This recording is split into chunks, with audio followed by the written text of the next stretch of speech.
Bueno,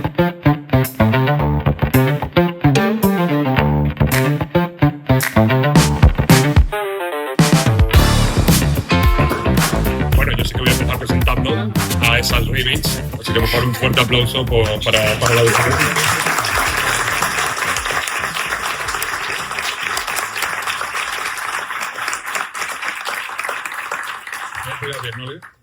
Hola. Perfecto.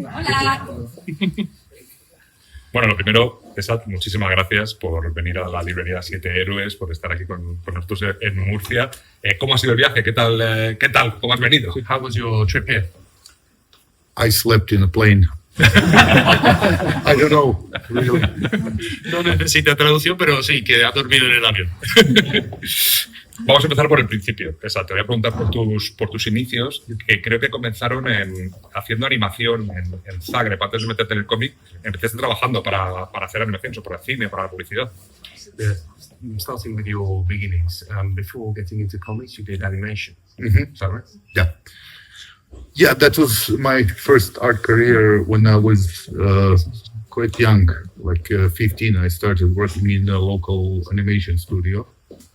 I was already enrolled in art school, but this was kind of after hours stuff. And yeah, I pretty much thought that would be my career. But I started doing comics right away too. But it was my hobby pretty much until 91 when we had a war in the Balkans. And basically they just closed down all of the animation studios. So that left me with my hobby. Empecé con 15 años en un estudio de la zona. Yo ya trabajaba en eso durante pues eso, los primeros años y pensaba que iba a ser mi carrera. Hacía cómics, pero un poco como hobby, hasta que empezó la guerra en el 91 y tuvieron que cerrar los estudios. Esa guerra en los Balcanes hizo que tuvieras que dejar la animación por la quiebra de todos los negocios de la zona, sobre todo de este tipo, y tomarte en serio, ¿no? Decidir, bueno, pues ahora ese hobby que eran los cómics, ahora tengo que convertirlos en mi trabajo. ¿Cómo fueron esos inicios? ¿Cómo empezaste a intentar profesionalizarte en el mundo del cómic? Yes, that you had to obviously when the war began, you had to become a professional in comics. How was the beginning of that part of your career? Well, it was problematic because back in Yugoslavia, you could be a professional comic artist. There was a market there, but once Croatia got out, that market became non-existent. Like overnight, profession turned into hobby. Like you couldn't really make any money, so. It was up to me to try to find some work abroad if I wanted to continue doing that stuff. Sí, en Yugoslavia sí que había posibilidad de ser profesional en esto, pero después de la guerra estas posibilidades ya no existían. Entonces, de profesional a hobby, tuve que empezar a mirar fuera de Yugoslavia para buscar la forma. Empiezas trabajando en el mercado americano en Antarctic Press. ¿Cuáles fueron tus primeros trabajos allí? ¿Cómo fue ese primer contacto con el mercado americano, llegar allí, encontrar ese método de trabajo? How was your first contact with the American market, with Antarctic Press? Actually, I was aiming for French publishers because I grew up on European comics mostly. But it just so happened that we sent portfolios in all kinds of places where they, said back then there was these previews where you could see who's asking for artists and stuff like that. So we sent the portfolio to them too. And they were just the ones who offered us the job right away. Me and my writer partner at that time. Sí, en un principio me interesaba el mercado francés, que crecí con los cómics europeos. Les mandé el portfolio a diferentes sitios, pero entonces pues sí que había la posibilidad de ver quién estaba buscando artistas. Entonces pues nos ofrecieron a mí y al escritor con quien trabajaba la posibilidad de trabajar con ellos. And another thing, basically, I got some response from France, and they told me that my stuff looks too American. And I did get some response from Dark Horse Comics. I sent them, and they said that it looks too European.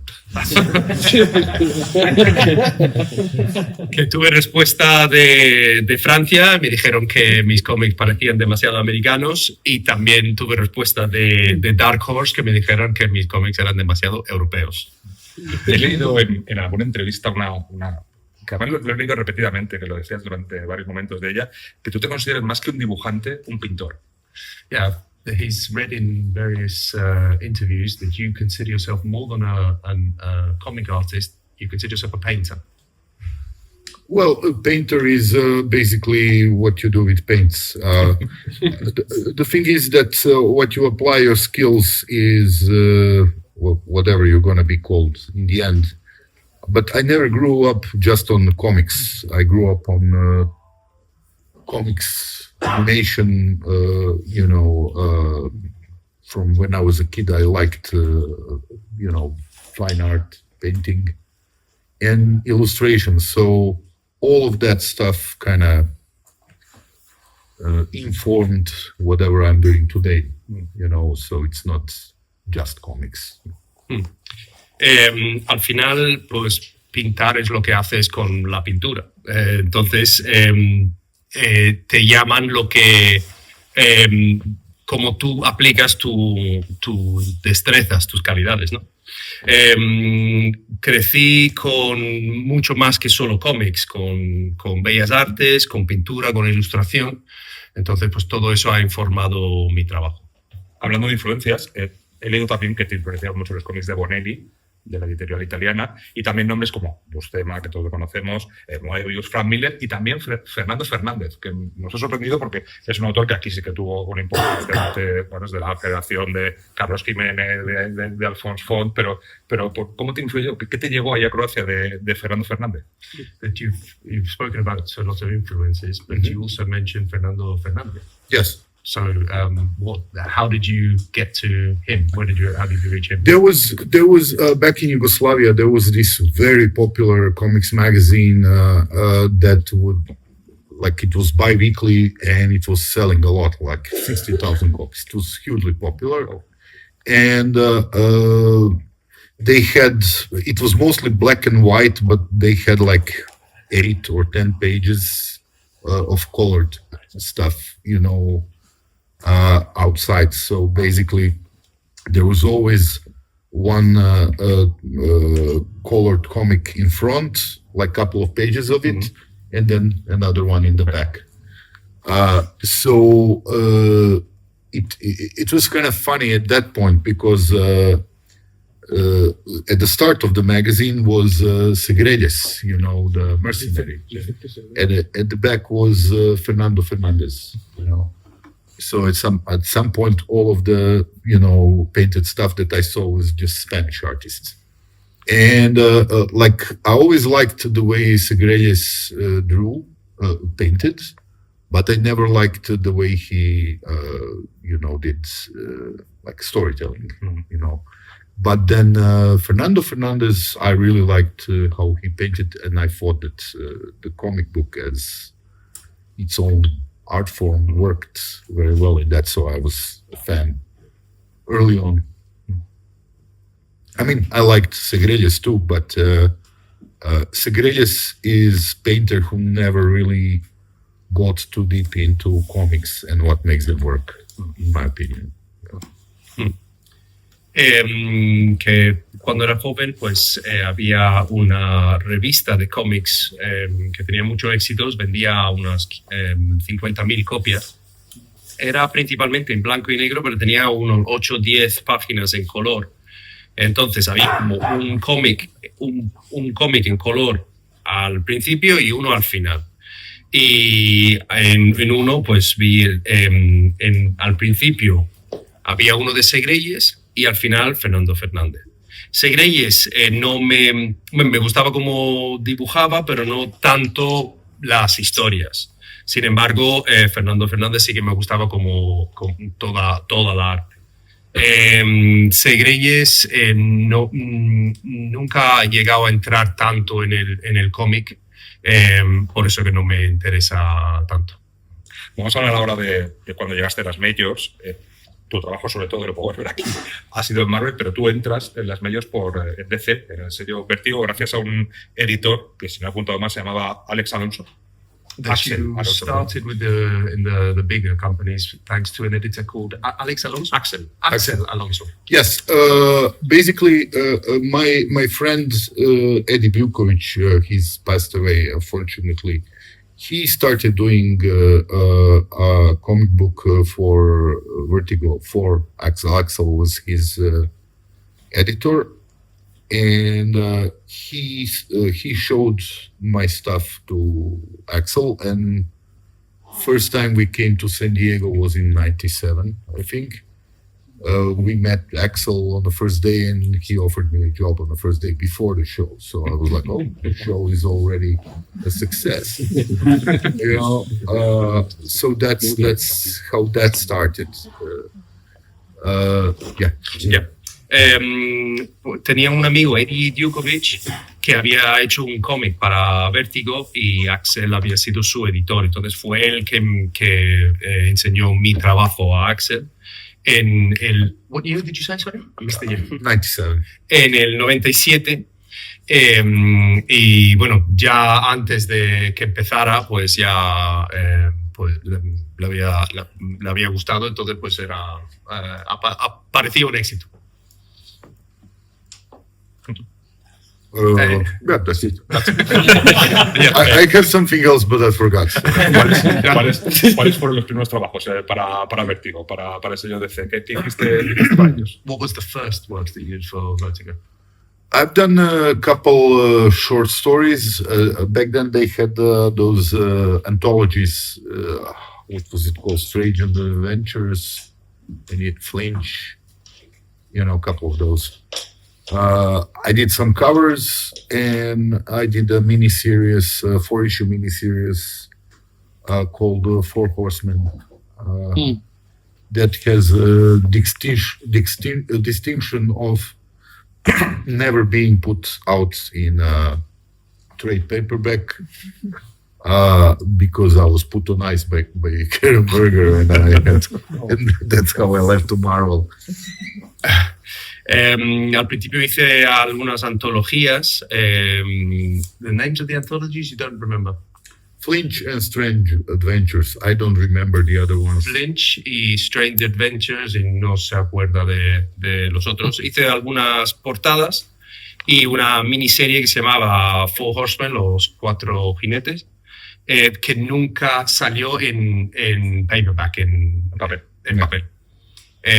Because you were put on ice. You were... Yes.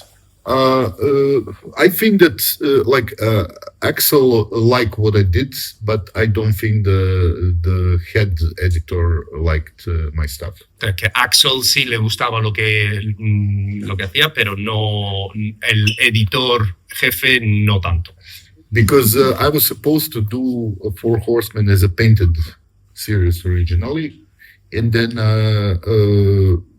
his boss decided that no, it's going to be black and white and digitally colored, and it's going to be done like yesterday. So it was kind of like...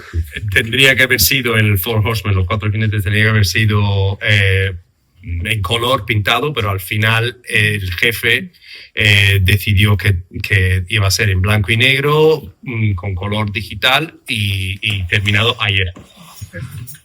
Yeah, so it was basically a sabotage. The way I see it is a sabotage, you know, because you're supposed to do like very nice looking book in a year, and then I finally got to do it in like 3 months or something. Que tenía que haber hecho un libro muy bonito en un año, pero al final tuve que hacerlo en 3 meses o algo así. Aquí llega tu paso a Marvel, por estas condiciones que estás contando, ¿no? De que, bueno, pues parecía que a los grandes editores de DC o los editores jefes de DC no les acaba de convencer tu trabajo. Llegas a Marvel. ¿Cómo es esa llegada? ¿Cuáles fueron los primeros trabajos que te ofrecieron? Y creo que también ahí aparece Axel Alonso otra vez. How was your arrival in Marvel? Axel Alonso appeared there as well. Yeah, but later. So basically, they put me on ice, which basically means like 6 months no work. So I just said, fuck that, and took this guy I knew called Joe Pruitt. He used to have like a magazine called Negative Burn, and I did some illustrations and short stuff for his magazine. So we kind of knew each other. We met that first San Diego show I did, and he got a deal to write for Marvel, and he wanted me to do one of the things that he was to write, and it was Daughters of the Dragon. If anybody remembers Shang-Chi's, what were there, like his nieces, but it was interesting stuff. I really wanted to do it, but then Marvel got new editor Joe Quesada, who decided that he doesn't want to have that kind of stuff. So Joe lost his writing gig, but they liked my art, so they kept me on. Okay. Sí, bueno, estuve unos 6 meses sin trabajar, pero bueno, dije a la mierda. Entonces pues empecé a trabajar con Joe Pruitt en un trabajo que se llamaba Negative Burn. Hacía algunas ilustraciones y algunas cosas breves, algunos cortos para él. Y él pues empezó a escribir con Marvel y me quería para ese trabajo, que fue Daughters of the Dragon, Hijas del Dragón. Lo que pasa es que luego entró en Marvel Joe Quesada, que como nuevo editor, que no quería seguir trabajando con Joe Pruitt, pero sí que me mantuvo. ¿Podríamos decir que tu primera serie de éxito fue The Brotherhood? Could it be said that your first successful series was The Brotherhood? No, because it's not successful. Basically, instead of doing this thing that I was preparing for, they gave me what was it called? Children of the Atom. That was the book that Steve Rude started, and then he was very late, so I was supposed to finish 2 issues in like a month and a half or something. So I did a couple of those fill-in jobs. I never in my life I read X-Men, so to me it was like I did have more fun. I did the Cable, that was a bit more fun to do, and some other, I don't even remember what I did. Then originally Brotherhood, I saw the original treatment for it, and it was great. But then when I finally got the actual script, it was not so great anymore. So either, a writer had a good idea and then didn't know how to, turn it into a great script, or they changed the writer, because there was all this thing that it was writer X who wrote it, whatever happened behind the scenes, when I finished issue 3 or 4, I started plotting how to get off the book, because yes, it was first longer thing that I was doing, but originally I was supposed to do it, ink it myself. They imposed different inker on me, and it's actually the artist I like, but I didn't really like his inking of my stuff. Story was getting more and more stupid. So in the end, I was so fucking glad when I left. Okay. What can I tell you? No puedo decir que fue mi primer éxito porque no tuvo éxito. Al principio pues hice Children of the Atom, que es Los Hijos del Átomo. Y tuve que hacer pues los primeros 2 en un par de meses, pero nunca había leído X-Men antes de eso. Entonces pues la hermandad, lo original estaba muy bien, luego ya la versión final del guión no tanto. No sé si fue que el escritor tuvo una buena idea pero no supo desarrollarla, o si pasaron a un nuevo escritor. Pero después de 3 o 4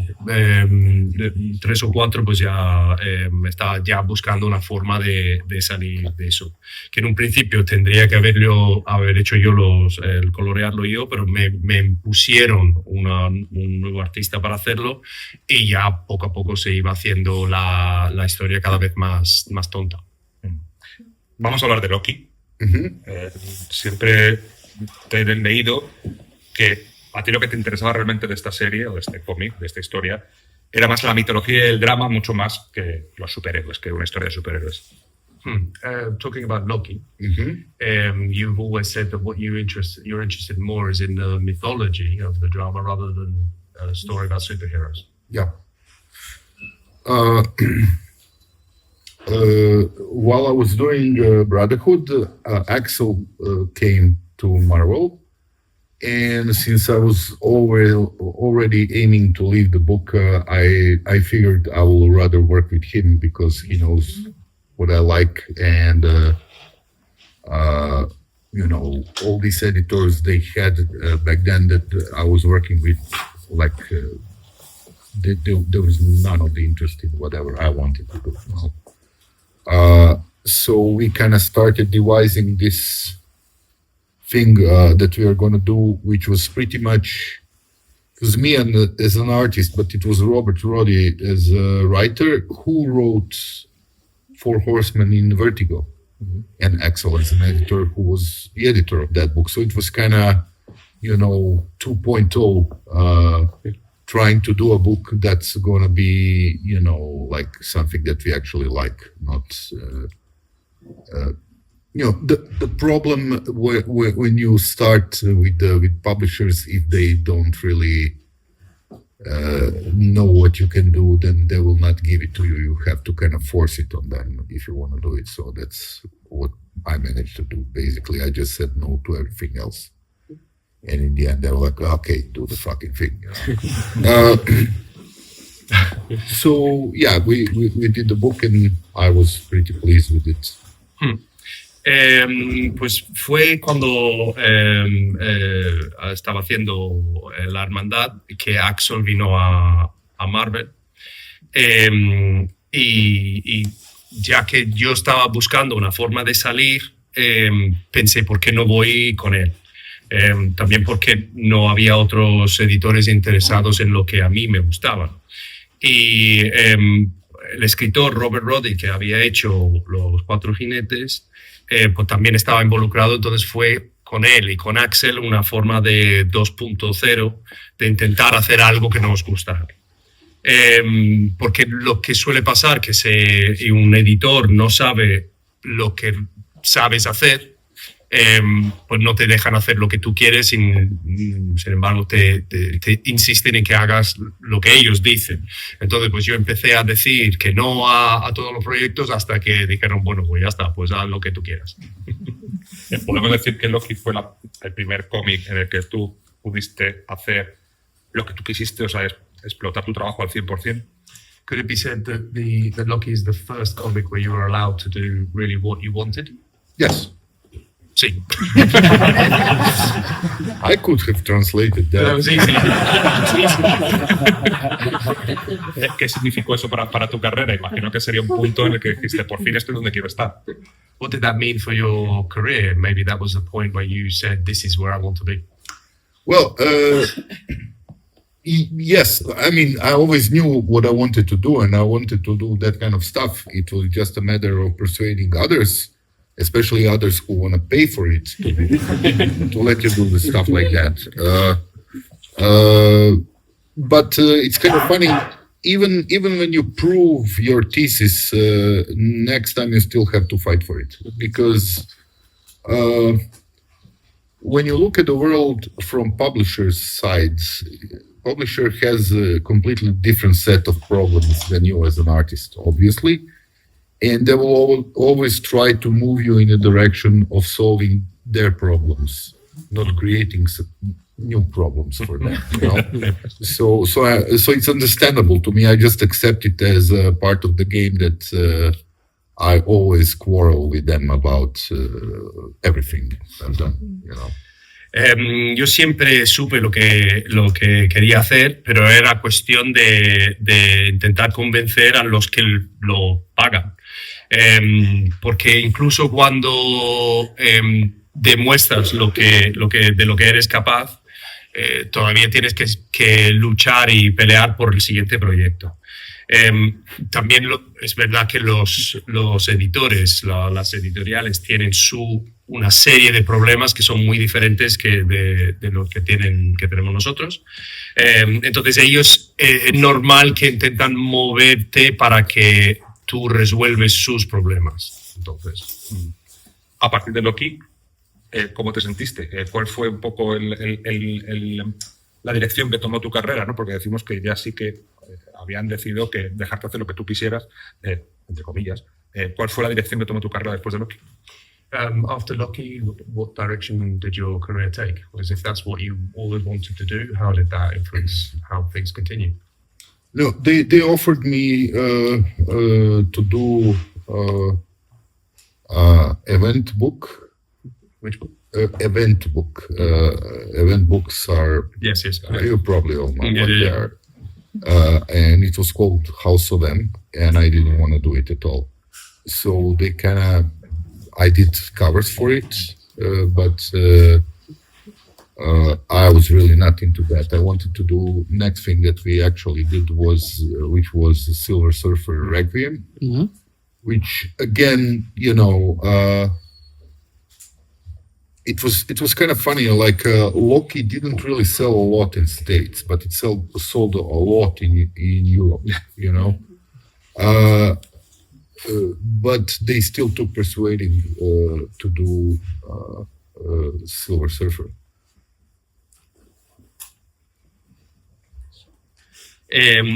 Sí, me ofrecieron hacer un libro, House of M, que no sé cómo se traduce. House of M, igual, perfecto. Que yo no quería hacerlo, entonces hice solo unas portadas y luego hice Silver Surfer, Estela Plateada, Requiem,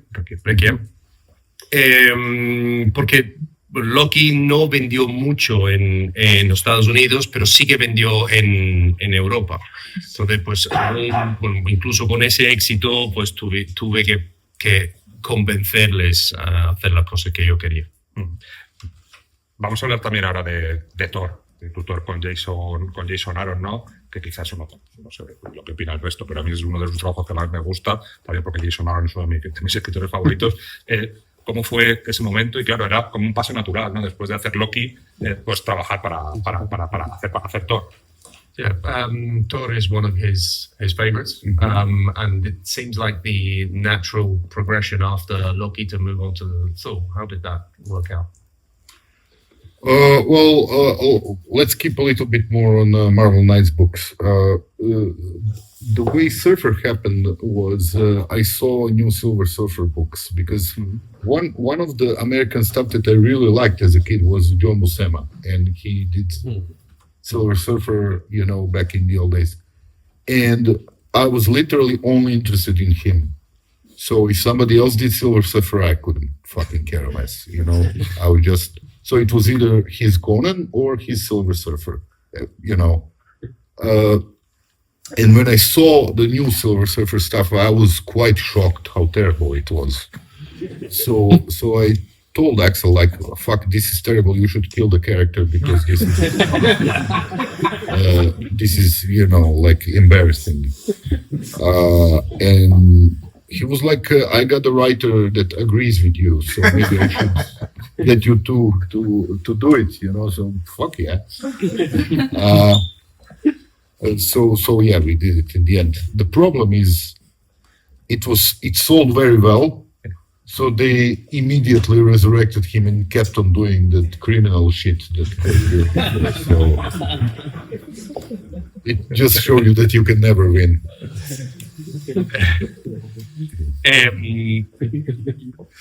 Sí, quiero seguir hablando de Marvel Knights. A mí me encantaba el trabajo de John Buscema, que hizo la Estela Plateada. A mí no me importaba el resto de trabajos de Estela Plateada, pero sí de él. Entonces, cuando vi el nuevo de Estela Plateada, fue asombroso porque no me gustó nada, de terrible que fue. Entonces le dije a Axel que se debería de matar ese personaje porque era tan terrible. Axel dijo que había un escritor que efectivamente podría llevarlo así, pero como vendió bien, pues al final pues lo tuvieron que volver a poner. Eso demuestra que realmente nunca puede ganar. Yeah, and the reason why I stopped you for Thor is because before Thor, I did my favorite Marvel Knights book, which is this one. Yeah. Que antes de Thor hice mi libro favorito de Marvel Knights, que es sí, Namor. Yeah. The problem at that time was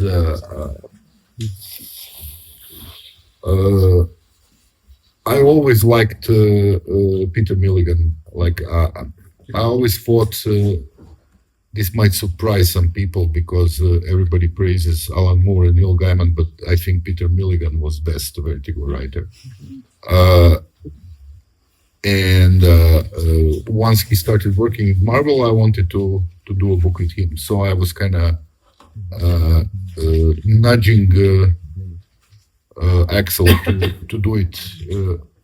Axel liked his stuff already. He worked with him in Vertigo, but the publisher wasn't sure what Milligan's. He was doing, what was the book called, Ecstatics,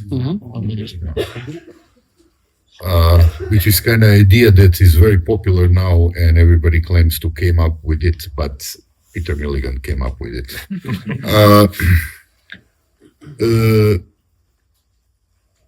But yeah, we kind of had to fight again for it, and we managed to do it. And I kind of decided to do it in a style that's not my natural thing. It's very horror-ish and very character-driven. There is not that much, visual shit. It's all about drama. But I'm a fan of old American artists like Alex Raymond and Milton Caniff, that kind of stuff. So I kind of approached it in a way where, what if Alex Raymond was painting comics? So I tried to do it in kind of that style, kind of alternate, comics history style of 50s, and to try to avoid all of the newer stuff, for example, no stuff that Kirby introduced into American comics in the 60s, so none of that. We gotta have something that looks like it might have been done in 50s, So that was the idea, visually. with that. Yo siempre había sido fan de Peter Milligan. Sé que la gente habla mucho de Alan Moore, and I didn't catch Neil the name. Gaiman. Neil Gaiman. Of course, Neil Gaiman. I didn't hear. Sí, la gente habla de Alan Moore y Neil Gaiman, pero realmente a mí el que más me gustaba era Peter Milligan. Entonces, cuando él llegó a Marvel, yo quería trabajar con él, entonces pues un poco empujé a Axel para moverlo, para que pudiera trabajar con él. Y él estaba haciendo Éxtasis, que fue tuvo mucho éxito. Y bueno, cuando empezamos a trabajar en el proyecto, pues intenté usar un estilo que no era un estilo visual que no era el mío habitual. También porque el trabajo es muy basado en el desarrollo del personaje, no tanto un elemento visual. A mí siempre me había gustado el trabajo de Alex Raymond, and again, I didn't catch the second name. You said Alex Raymond and? Milton Kenneth. Milton Kenneth. Que a mí siempre me había gustado ese estilo, entonces pues intenté poner pues, un estilo un poco más años 50, que no quería nada de lo que vino después, más años 60, quería mantener la idea de que pudiera haber sido hecho en los años 50. Do you talk about Kirby in the 60s? Yes. Kirby, no? In the 60s. Yeah. Do you talk about Yeah, I said that I didn't want to use any of the devices that Kirby introduced in 60s, then became popular later. So I wanted to do something that felt like it's from 50s. That's right. Que no quise usar las cosas que había introducido Kirby en los años 60. Quería hacer lo anterior para que tuviese el estilo de los años 50. ¿Quieres hablar ahora de Jason Aaron o quieres hablar de Jonathan Hickman? Would you rather talk about Jason Aaron or Jonathan Kidman? Let's do chronologically. I can tell you can't wait for Jason Aaron. Let's do Jason Aaron then. Always working with him. ¿Cómo es trabajar con él? No, great. Look, Jason Aaron does different kinds of stuff, and only certain stuff that he writes is actually good for me, you know. No, because he will, if he wants to work with somebody, he will try to do something for that artist, you know. So, for example, if you read his Southern Bastards series, I would be a very shitty, you know, choice for artist on that, you know. So he likes to do that kind of stuff, and then he likes to do more mythological stuff, and this is where we kind of converge, where you know, we work very well, I think.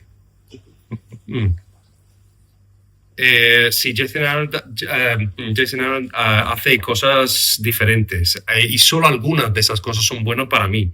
Él, cuando trabaja con un artista, intenta hacer cosas para ese artista. Por ejemplo, you said Southern Bastards, yes? Yeah, that El is, maldito bastardo. Maldito Bastardo. ¿Se llamaba Malditos cabrones? Malditos cabrones. Sí, malditos cabrones. Yo no... Para mí sería una mierda. Yo no soy para eso. Sin embargo, le gustan las cosas mitológicas que son para mí perfectas.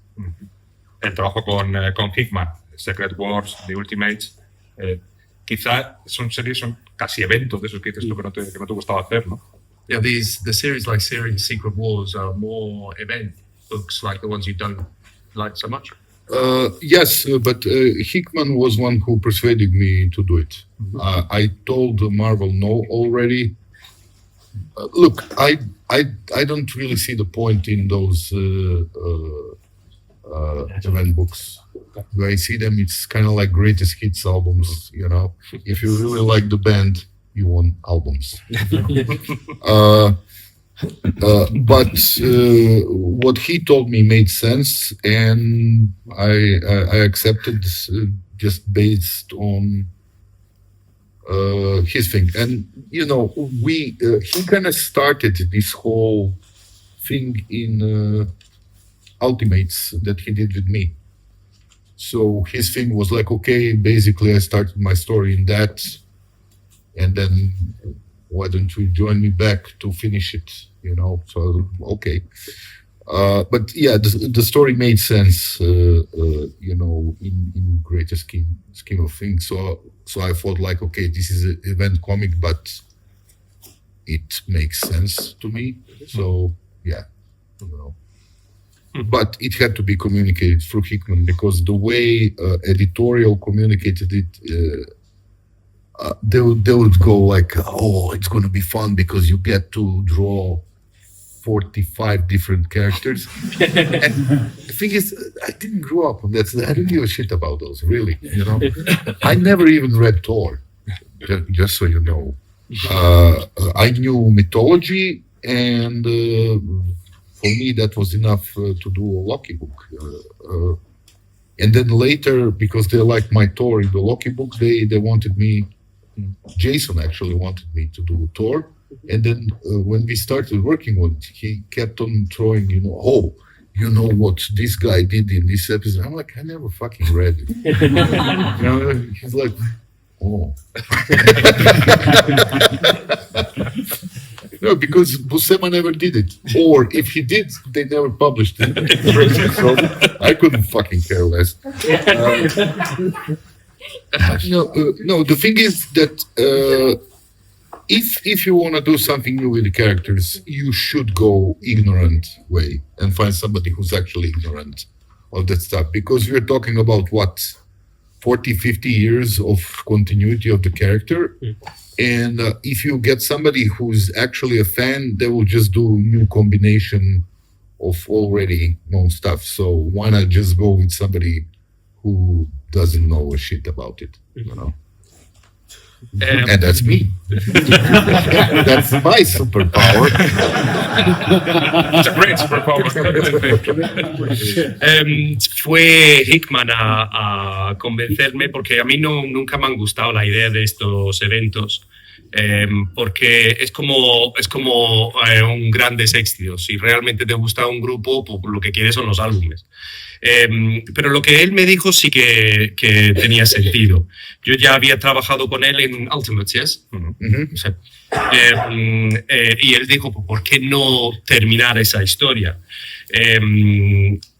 Lo que pasa es que cuando fue él a convencerme a hacerlo, porque la forma de comunicarlo del estudio fue como, qué divertido que vas a poder hacer 45 personajes. Y realmente a mí eso no me importaba. De hecho, ni siquiera había leído Thor antes de hacerlo. Conocía la mitología y eso me ayudó a hacer Loki. Pero realmente fue Jason quien quiso que yo hiciera Thor y me pues, hablaba de ciertos episodios y tal, y yo no tenía ni idea. Porque si no lo había hecho, no lo había hecho Buscema, y si no lo había hecho, o por lo menos no había publicado nada de eso. Y realmente creo que si quieres hacer algo, tienes que buscar a alguien que es ignorante en ese tema, porque si lo hace un fan, acaba haciendo una nueva combinación de lo que ya está hecho. Ya para ir terminando, te quiero preguntar por lo más reciente.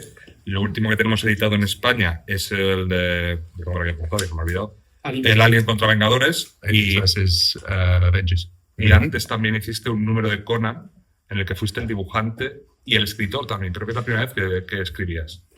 But before that, because Aliens versus Avengers is the one that's just come out here in Spain. Yeah, that's the last one I did, yeah. Yeah, you did an issue of Conan where you draw and write. Is that the first time you had written? No, I was doing everything before I started working in the States. But let's put it this way. it's much easier getting work as a Croatian artist than a Croatian writer who doesn't really have a perfect knowledge of the language. So, quite soon, even before they never told me no because I knew that's going to be a problem. So I didn't even offer, I can write still, So I basically stopped doing that, and now just, artist. But I always had ideas about the stories and stuff like that. So I wanted to do something. And basically, originally it was Conan was supposed to be like 3-issue miniseries. But then COVID hit, and then they changed the plans. So they were like, "Oh, we don't really want to just nullify it. So can you do like something in 1 issue?" Mm-hmm. So I did basically kind of start of that story of mine and made it into self-contained thing, kind of open-ended, that screams for, the continuation of the story, but then Marvel lost the Conan rights. Yeah. So. Brilliant.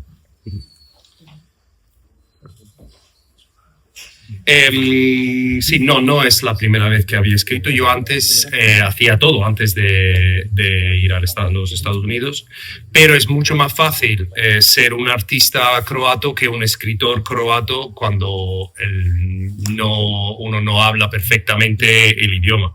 Entonces, pues al final ni siquiera me proponía para hacer los trabajos escritos.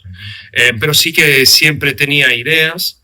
Y entonces sí que quería hacer algo, y así surgió Conan, que en un principio tendría que haber sido 3, una miniserie de 3, pero con el COVID se cambiaron los planes y al final me pidieron que hiciese una única publicación con un final abierto que pide una continuación, pero luego Marvel pagó los derechos de Conan. La última pregunta que voy a hacer yo, luego si queréis hacer alguna pregunta, levantáis la mano y se la hacéis, es un poco, me voy a tirar un poco un triple. ¿Estuviste a punto de trabajar con Jodorowsky y con Friesen en algo de la casta de los metabarones, en algo de Metabarón? Mm-hmm. Were you about to work with Jodorowsky and Frischman on the? I did. They just forgot to pay me, so I stopped. Sí, lo hice, pero se olvidaron de pagarme, entonces pues lo dejé. I did like 35 pages. Hice 35 páginas. My God. Si alguien tiene Without alguna... payment. No payment. Oh, yeah, I did get some, but in the end, I was like, "Look, guys, either you start sending me money or I'm stopping working." And I stopped working. Sí, recibí algo, pero a un cierto punto dije, chicos, o empezáis a mandarme dinero o dejo de trabajar. Y tuve que dejar de trabajar. Sí. Which was a pity, because I'm a big fan of one of my favorite ever books is Inkle by Mobius and Jodorowsky. Es una pena porque uno de mis libros favoritos es Inkle de Mobius y Jodorowsky. Yeah, that's the kind of stuff I grew up on. Crecí leyendo ese tipo de cosas. What? Never met your heroes. Well, no, Never work for your heroes. in this case, it's never meet publishers of Yeah. your heroes. Because none of, Mobius died, Jodorowsky a long time ago stopped working with the company and stuff like that. And company bankrupted, and then they kind of picked it up again and blah, blah, blah. But they were kind of, still, I would say shaky, whatever it is. But I'm not going to work for free. Ya. Que no es una cuestión de no conocer a tus héroes, sino a los editores, las editoriales, porque Mobius murió y Jodorowsky dejó de trabajar con ellos, y la empresa que abrió y bueno, que no voy a trabajar gratis. Decía, te da poquito tiempo porque si no, no va a tiempo a que explicar a todos. Así que alguna preguntilla por ahí. Sí, sí. Hi, Isaac. Hey. Thanks for coming here. No. Yo tenía una pregunta muy personal, cambiando un poco Very de personal. rollo. A very personal question, he says. Soy un seguidor de Duarte y me gustaría saber, tú en tu intimidad, ¿qué técnicas te gusta para dibujar, para pintar? Si tienes algún gusto particular de alguna técnica. When you're alone in your own personal space, what techniques do you work with? Or do you, if you like trying out things? I always use the same stuff, gouache, the cheapest. Las más baratas. Yeah, because when I was working in that animation studio when I started, I was really big into oils and stuff like that. But then a couple of things happened. I realized that if I do oil painting, I will miss the deadline because it will dry for like a week, And another thing, I did a lot of backgrounds for animated movies. And they had to be done with gouache because literally you finish the background, they take it and, downstairs there's a camera, they put it there, and so it has to be dry right away. So as I was kind of getting better with gouache, doing something that kind of looks like oils but not really, I just realized, I don't need to use oils anymore, so I just moved to that, and ever since then, that's it. Que cuando trabajé en los estudios de animación me gustaba mucho trabajar con óleos, pero si no, no llegaba a entregarlo a tiempo porque tardaba semanas en secarse. Y especialmente como hacía muchos fondos, eso tenía que ser inmediato. Se terminaba y se llevaba directamente a la cámara. Entonces, pues tuve que cambiar porque tenía que ser más inmediato. And for anybody who doesn't know what gouache is, it's just a mix of watercolor and tempera. Sometimes they would do a tempera that's very shitty, so they would put gouache on it because it's terrible. But really, all those three things are just one technique. Sí, que son como todas esas tres cosas son como la misma técnica. Yeah, I have a question for the translator. Yes. And I think what he says as wash is what it stands for, acuarela in Spanish. Sí. No. Es aguada, ¿no? Son aguadas. Sí, acuarela es watercolor. It's aquarela, it's gouache, and tempera. That's okay. Thank you so much. I had a doubt about that because I had some friends of mine and they are also painters and they tell me this is aquarela and this is wash, and I have heard some terms, but it's not new to me. No. I think since this is all the same material, I think it's just one technique. It's all about the mixture. Like How much you water put a you lot want of to water in it, yes, it's going to be aquarela, watercolor. Sí, que es una cuestión también de la mezcla. Es que todo la misma técnica, pero depende de la cantidad de agua y... Thank you, guys. The point is what you do with it, not what it is. Lo importante que haces con eso, no la técnica en sí. Creo, chicos, que podemos dar un aplauso y...